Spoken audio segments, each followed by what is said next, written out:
Hi guys, this is Alea Jen and welcome back to my YouTube channel. So for today's video, first time kong sumakay ng bus and then medyo kinakabahan talaga ako.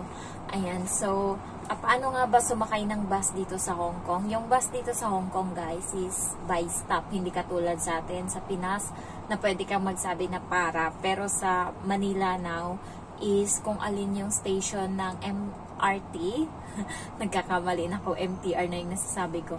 Kung ano yung station ng MRT sa Pinas is doon din yung bus stop.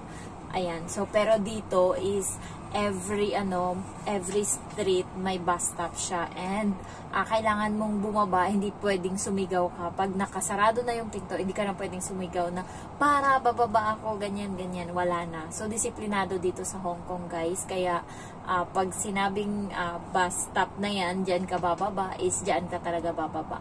So, dati, sumasakay na ako ng bus dito sa Hong Kong, pero kasama ko yung amo ko. And this is my first time na sumakay ako. And kinakabahan ako. And gabi ko siya sinakyan. Ayan. So, yung amo ko is kumain sa labas. Pero dinala muna ako doon sa bahay ng magulang niya. And then, akala ko doon maghahapunan. Pero wala atang pagkain. Hindi ko alam. Basta nagdesisyon na lang sila na doon na sa labas kumain. And then, kaya ang balahibo ko guys, bird's nest. Ayan. So, hindi ko siya natapos bunutan kasi dito sa taas hindi ko pa tapos. Sa baba pa lang yung tapos. Ayan. So, dito guys, wala ka na talagang panahon na para asikasuhin yung sarili mo na bunutan yung mo. Wala na. Sa Pinas, nagwa-wax pa ako ng sarili ko. Nakakapag-wax pa ako dito. Nagdala na lang ako ng vet, pero hindi ko pa nga minsan na linggo-linggo maglinis. Ayan, so minsan, sa isang 3 linggo muna bago maglinis. Ayan, so balik tayo sa topic. Kaya, pinauwi na lang nila ako, tinanong pala ako ng amo ko kung sasama daw ba ako sa kanila sa labas. So, sabi ko hindi. Kasi na-trauma ako nung last na sama ko. And, pa lang ako nun, magdadalawang linggo pa lang ako sa kanila. And, sinama niya akong kumain sa labas. So, pagkain sa labas, hiyang-hiya ako guys, nakakahiya. Alam mo yung tingin talaga, yung ang ganda ng forma nila, tas ikaw, ang laki ng damit mo, lapit na sa tuhod, and then nakapajama ka or naka-jogging pants ka, and then kakain kayo doon. So, hiyang-hiya ka talaga kasi iba yung treatment sa'yo. Sabi ng lalaki, ano daw ba yung gusto ko? So, sabi ko, may kanin ba dyan? Sabi kong ganun sa amo kong babae, may kanin ba dyan, ma'am?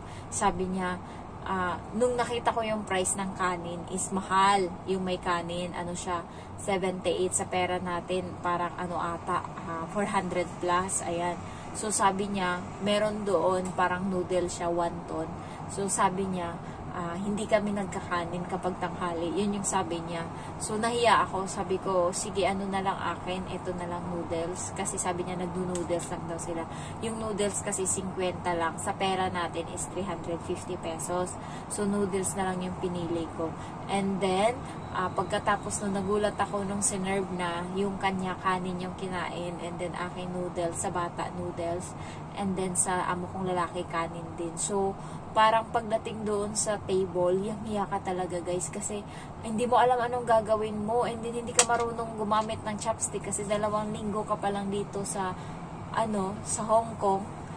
And then pagkatapos nag-aaway pa sila sa harap ng kapagkainan kasi nung time na yun nag-a-adjust pa lang ako and pinagsisilosan pa niya ako. Ngayon hindi niya na ako pinagsisilosan. Ayan, so nag-a-adjust pa ako.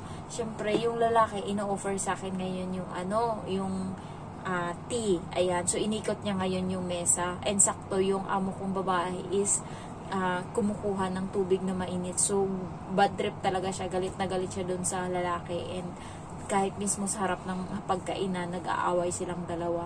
So, parang naging kasalanan ko pa kung bakit nag-aaway sila. Kasi sa akin yung inabot sa akin or inikot ng lalaki yung mesa, para mabigay sa akin yung inumin. So, nahiya talaga ako. And yung lalaki pala nakatingin lang sa akin, and yung babae, nahiya talaga, nakakahiya guys. Lalo yung amo mo na ayaw na nandyan ka. So pagkatapos namin kumain, tinanong niya ako kung gusto ko ba daw mag-ikot sa buong mall or sumama sa kanila. Sabi ko, sasama na lang ako. So pumunta kaming supermarket, ayan. So pagdating doon, hinayaan ko yung lalaki tsaka yung bata. Doon ako sa kanya, nasa likod niya ako, sama-sama niya ako, yun, ginawa ko. Pagkatapos nun, pag uwi ng bahay, parang sinumpa ko na yung sarili ko na hindi na talaga ako sasama uli. Kaya kanina nung tinanong niya ako, pero alam ko talaga sa sarili ko na gusto niya akong pauwiin. Sabi ko talaga, ako na nag-volunteer na uuwi na talaga ako. And then pag uwi ko dito, nagsaing ako, and then nagluto ng ulam ko. Kumain pa ako, nakakupit pa ako ngayon ng pangkain ko bukas. So, papakita ko sa inyo yung kinupit ko, ha. Gusto niyo? So, eto. Ayan. So, may kanin tsaka manok. Ayan. So, isa't kalahati ata tong kanin. Ayan. So, ano to? Pang hapunan ko to bukas or pang tanghalian. Kasi umagahan din naman ako kumakain. Ayan. Kailangan ko lang makatipid kasi yung pera natin konti na lang. And then, meron ako dun 2 perasong itlog. Nilaga ko yun kaninang tanghali. So, baka maano niya na, wala siyang inano ngayon.